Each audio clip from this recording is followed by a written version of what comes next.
Hello and welcome dear student.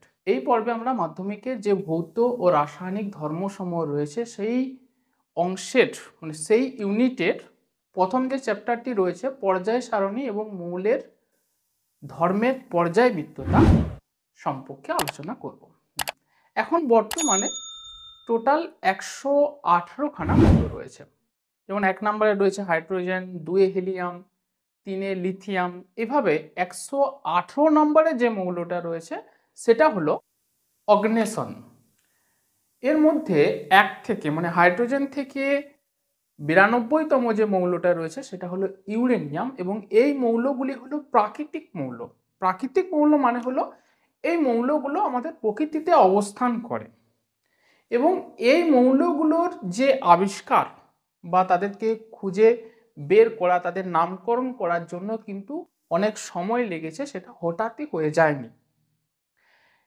92 পরে 118 পর্যন্ত যে মৌলগুলো রয়েছে সেগুলো হচ্ছে কৃত্রিম মৌল। এই মৌলগুলোকে কি করা হয়েছে, নতুনভাবে তৈরি করা হয়েছে এবং সেটা ভিন্নভাবে তাদের নামকরণ করা হয়েছে। সেটা কোনো বিজ্ঞানীর নাম অনুসারেই হোক, কোনো দেশের নাম অনুসারেই হোক, বা কোনো গ্রহ উপগ্রহের নামেই হয়ে থাকুক না কেন।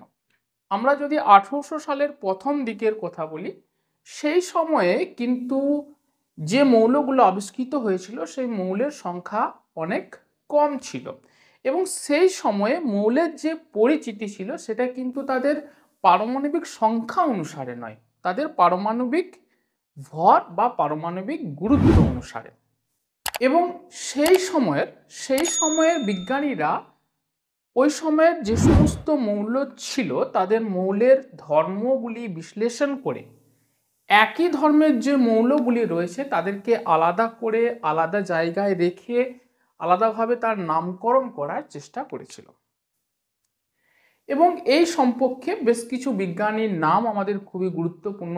সেগুলি হলো ডোবেরাইনার, নিউল্যান্ডস, মেন্ডেলিভ, নিলস বোর, এই সমস্ত বিজ্ঞানীরা কিন্তু এর সঙ্গে যুক্ত ছিলেন। এখন এই যে আমরা নামকরণের কথা বলছি, ভিন্ন মৌলগুলোর ধর্ম বিশ্লেষণ করে তাদের একটা জায়গায় রেখে তাদের ধর্ম অনুসারে নাম দেওয়া, দেখবে আমরা চ্যাপ্টারের এগিয়ে যে একটা জায়গায়, সাপোজ আমি একটা উদাহরণ দিচ্ছি, এই চ্যাপ্টারের একটা জায়গায় আমরা পাবো যে ক্ষার ধাতু। ওই ক্ষার ধাতু বলতে বেশ কিছু ধাতু রয়েছে যাদের ধর্ম অনেকটা ক্ষারীয় প্রকৃতির, এই জন্য এদেরকে ক্ষার ধাতু বলে।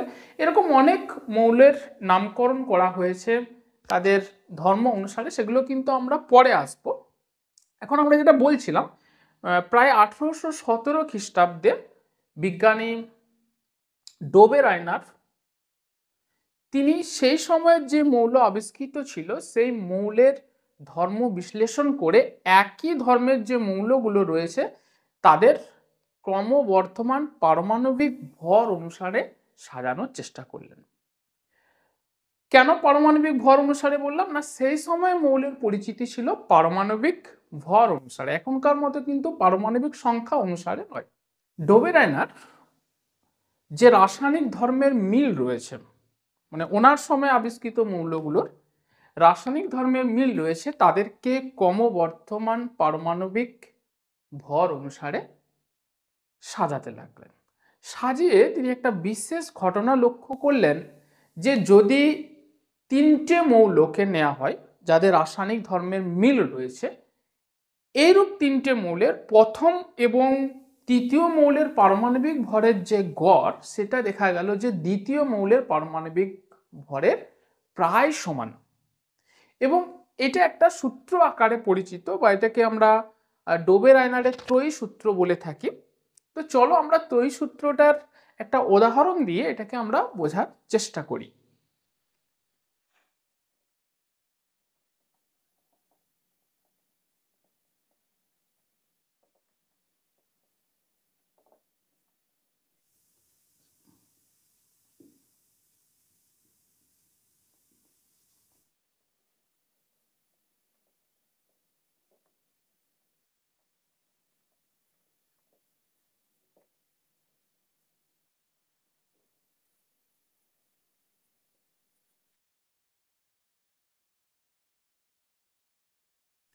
ছয় দশমিক 22.1, এটা 39.1।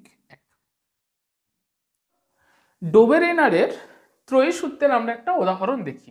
ওনার সময়ে যে মৌলগুলো ছিল তার মধ্যে থেকে তিনি তিনটে মৌলকে এইভাবে সাজালেন, লিথিয়াম, সোডিয়াম, পটাশিয়াম। কি না এদের ধর্মের মিল আছে এবং কেমন ভাবে সাজালেন, ক্রমবর্ধমান পারমাণবিক ভর। মানে দেখো পারমাণবিক ভর ক্রমশ বাড়ছে। এটা আমরা লিথিয়াম বলেছি, লিথিয়ামের হচ্ছে 6.94, তারপরে রয়েছে সোডিয়াম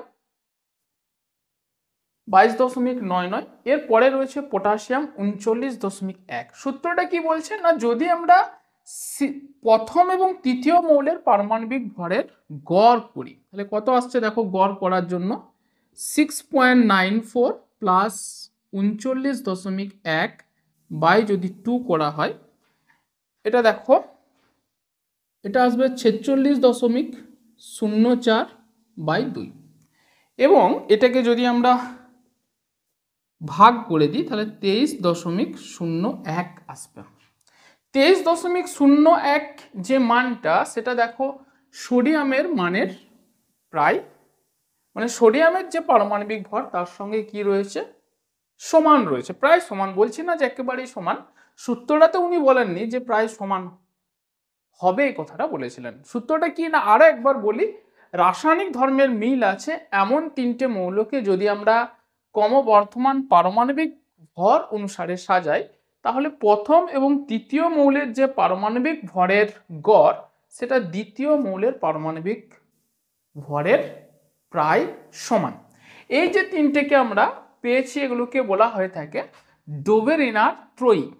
কি বলে এগুলোকে না, ডোবেরেনার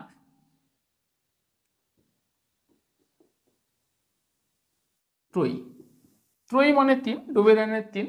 চলো ডোবেরেনের ত্রয়ীর আরো একটা উদাহরণ আমরা দেখে নিই।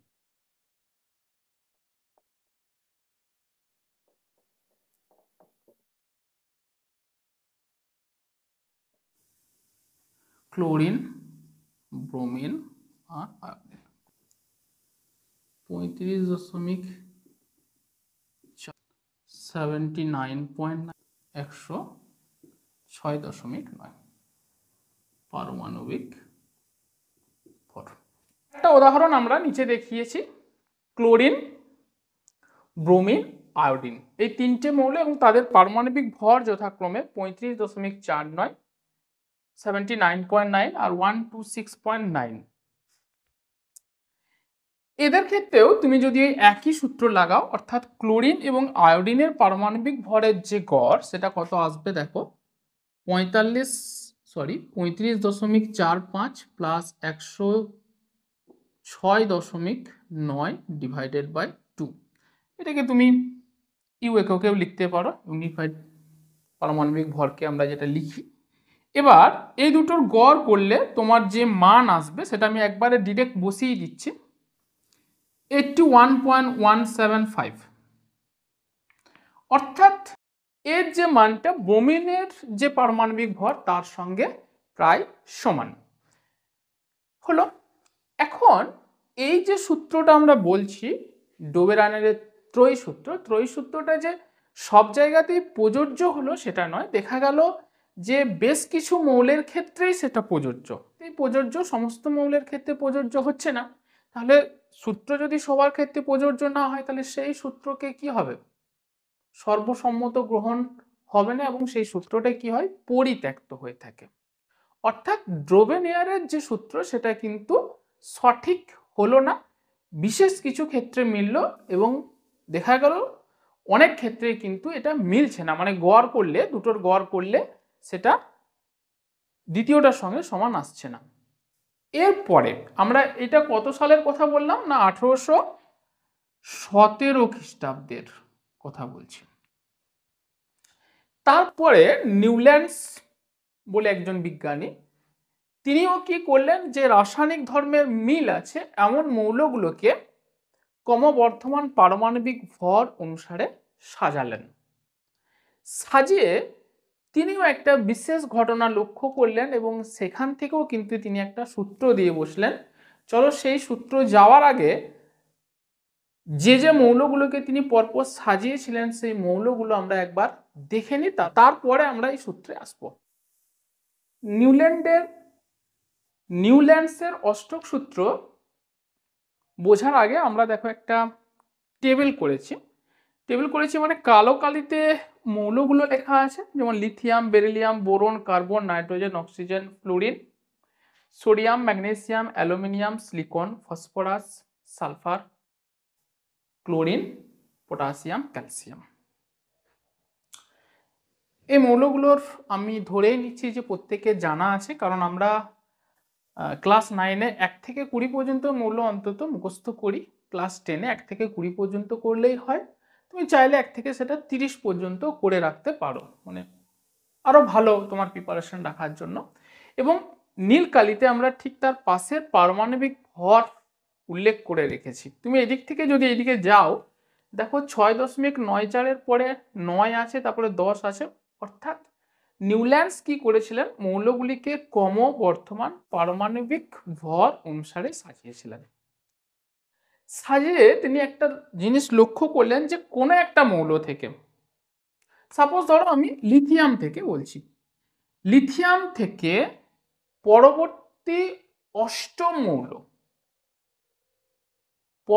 অষ্টম মৌলে রাসায়নিক ধর্মের পুনরাবৃত্তি ঘটে। মানে লিথিয়ামের যা ধর্ম তার পরবর্তী অষ্টক মৌল দেখো 1 2 3 4 5 6 7 8 সোডিয়াম। লিথিয়াম থেকে শুরু করলে পরবর্তী অষ্টম মৌল হচ্ছে সোডিয়াম, অর্থাৎ লিথিয়ামের সঙ্গে সোডিয়ামের ধর্মের মিল আছে।